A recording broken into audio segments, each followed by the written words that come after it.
فرما رہے تھے جناب حافظ عفان رحمان، قرآن پاک اللہ رب العزت کی وہ معزز کتاب ہے کہ اس کو ہر دور میں مٹانے کی کوشش کی گئی اور الحمدللہ مٹانے والے مٹتے رہ گئے، لیکن قرآن کریم آج بھی الحمدللہ اسی اپنی شان و شوکت کے مطابق باقی ہے۔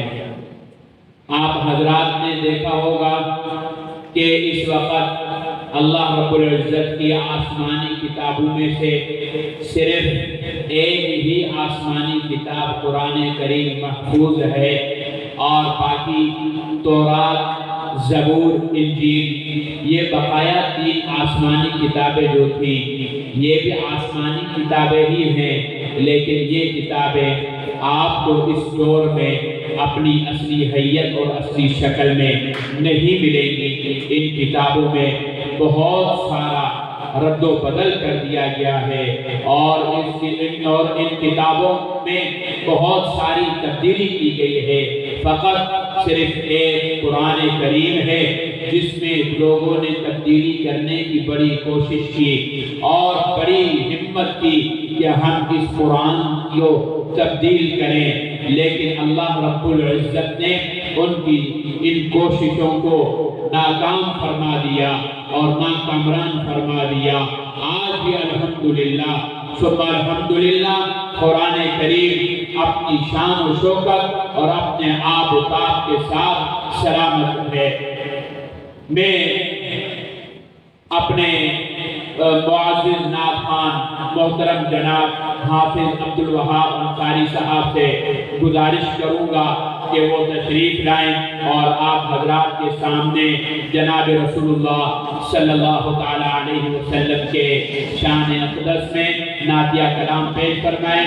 انشاءاللہ العزیز تقریریں بھی ہوتی رہیں گی، تقریروں کے درمیان میں حافظ عبدالوہاب صاحب کی وقتاً فوقتاً نعت بھی ہوتی رہے گی۔ تمام احباب اپنی کچہریوں کو چھوڑ دیں، سامنے والے احباب جو ایک دوسرے سے باتیں کر رہے ہیں ان سے بھی گزارش ہے کہ وہ حال میں بیٹھ جائیں۔ باقاعدہ پروگرام کا آغاز ہو چکا ہے۔ محترم جناب حافظ عبدالوہاب صاحب آپ حضرات کے سامنے نعتیہ کلام پیش کریں۔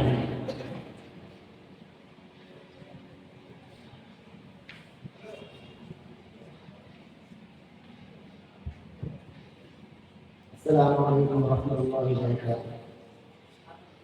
تمام احباب کو درود شریف پڑھیں۔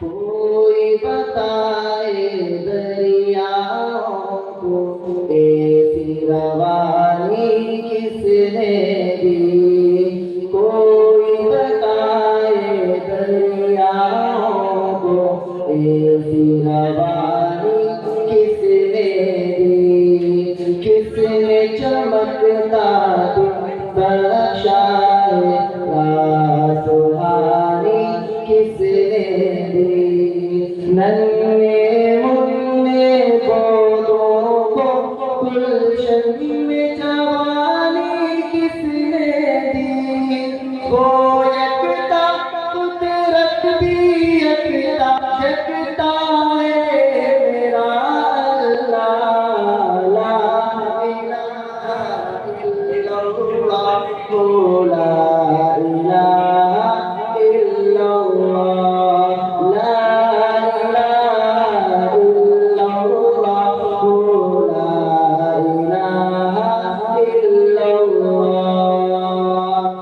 سوچو ذرا فرعون کے گھر میں موسیٰ کو پالا کس نے، غور کرو مچھلی کے شکم میں یونس کو رکھا کس نے، پہلے آگ میں ڈالا اور پھر آگ کو پھول کیا کس نے، کس کے نام کے گن گاتے ابراہیم خلیل اللہ، لا